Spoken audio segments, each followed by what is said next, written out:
Чивауа!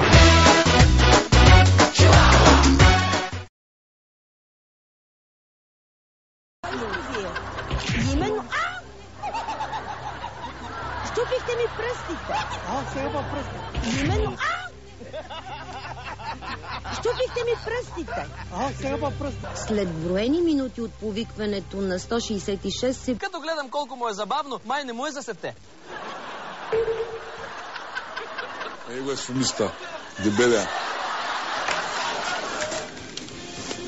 Хайде, да не му рисуваме мустаци, Тури му едни. Да му нарисуваме мустаци. Той си ги има дебеля, ама. Айде, по черни папката Чернев. Азис, къде го забравихме? Сега ще му се правим мустаци. Така.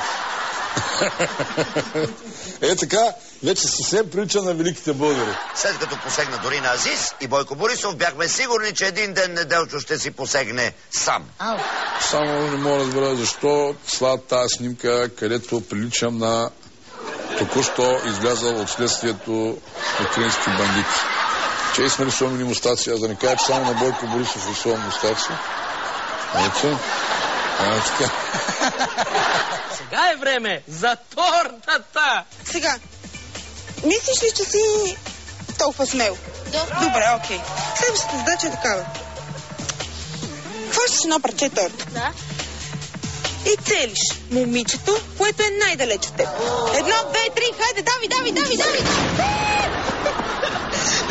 Не става много бързо. Въобще не съм вярвала, че го направи. Ами тогава играта с братвите да отпадне, Преглед на печата ще направим след малко с Георги Коритаров. Ще я кажа Коментаров.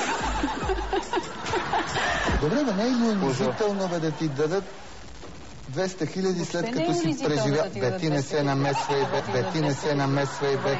Иди в публиката. Мълчи. Що не се ожените с Лора? Ето, той, между другото, от известно време се опитва да ме пробута, нали? Сърбите повеждат с 2-0 и как завършва матча? Слушам да говори за футбол. Как завършва матча според тебе? 0-0. Не, не. Слушай ме поне внимателно. Повеждат с 2-0. Щом повеждат с 2-0, не може да завърши 0-0. Те вече са повели с 2-0. И как завършва? Хайде, досети се какво би могло да е станало. 4-8. Не, Портокал. Не. Симпатизант на БСП.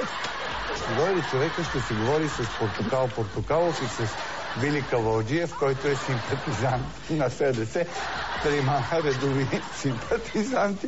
И...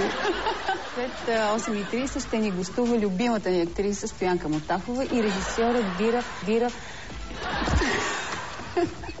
Вина Харалампиева. Извинете за премиерата на Капан за мишките. Не ми се пие бира рано сутрин. Просто изглежда наистина много рано. Дори и за мен, Георги, не се подигравай. Красавици. Щях да прочета. Какво? Ами какво? После ще ти кажа. Сега кандидат за президент. Очакваме да... Георги, стига. Подавания ни продукт. Спрей за задържане. Какъв смисъл спрей за задържане, бе, мамко? Извинявай, че питам. Смисъл държи ерекцията дълго време. Това ли искаш да кажеш? Мен такъв спрей не ми трябва. Да, той спрей ми е излишен. Това значи да не идвам една седмица на работа.